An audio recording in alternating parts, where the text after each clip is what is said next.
هنا رادوي يلعبها رادوي إلى الأمام. جول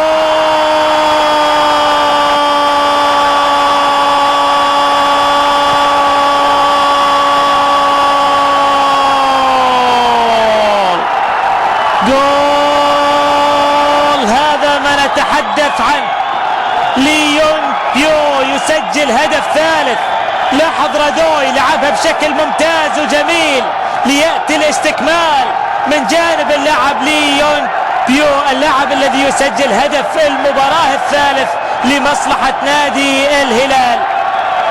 الهدف الثالث عن طريق الكوري الجنوبي اللاعب لي يونغ بيو، اللاعب الذي أكمل المشوار، مشوار الروماني. اللاعب رادوي وسجل منها الهدف الثالث ليتقدم الهلال ب3 أهداف مقابل هدفين، وهذا ما كان يبحث عنه نادي الهلال طيلة الدقائق الماضية وطيلة شوط المباراة الثاني. لدينا 3 للهلال، 3 للزعيم، 3 للفريق الأزرق مقابل هدفين.